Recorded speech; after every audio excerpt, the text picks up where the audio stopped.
विषय क्रमांक 2 एक मिनिट अध्यक्ष महोदय आणि एवढे साहेब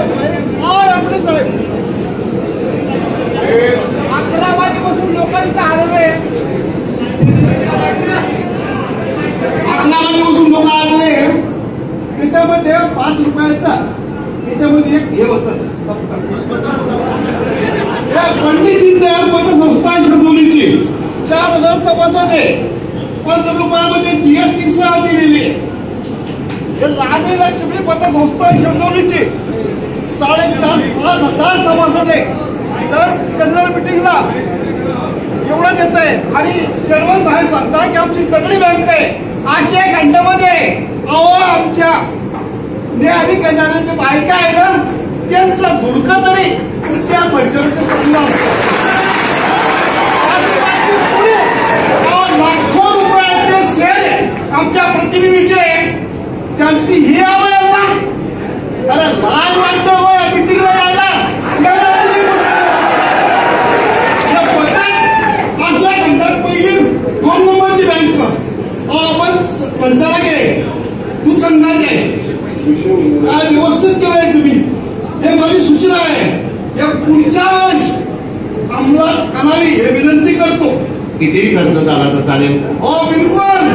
लाखो रुपयाचे शेअर बोला काय वाढणार नाही.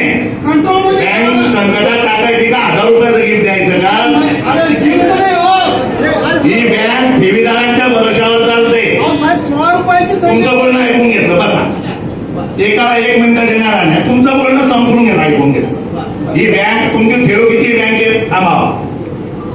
तुमची जळगाव जिल्हा बँकेत ठेव किती आहे सांगा ना. आवटे साहेब बोलताय जाऊ द्या. तुमचा आम्ही आधार राखलेला आहे. 2 लाख रुपये 2 लाख रुपये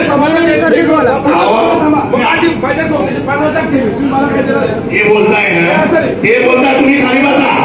तुम्ही खाली बसा. तुम्हाला वेळ दिला नाही. तुम्हाला वेळ दिला नाही. बसा तुम्ही. तुम्ही बसा. झाला त्यांचं बोलणं झालंय. त्यांचं बोलणं झालंय. तुम्ही बोला ना. तुम्ही बोला. नाव सांगा बोला. 5 वर्षापूर्वी शेतकऱ्यांना कंपल्सरी यांचं स्वतःचा एटीएम नसताना लक्षात घ्या तुम्ही मुद्दा जिल्हा बँकेचं स्वतःचं एटीएम नाही तरी यांनी शेतकऱ्यांना एटीएम घ्यावं लावलं. ते एटीएम मध्ये प्रत्येक विड्रॉलला शेतकऱ्याचे 20 रुपये कापले जायचे.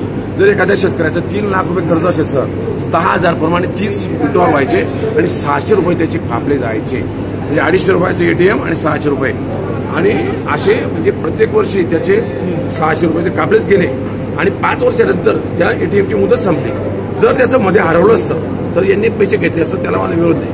पण ज्या शेतकऱ्याने 5 वर्षाचे एटीएम सांभाळून ठेवलं त्याची आता यांच्या नियमानुसार त्याची एक्सपायरी झाली तर नवीन यांनी फुकट द्यायला पाहिजे.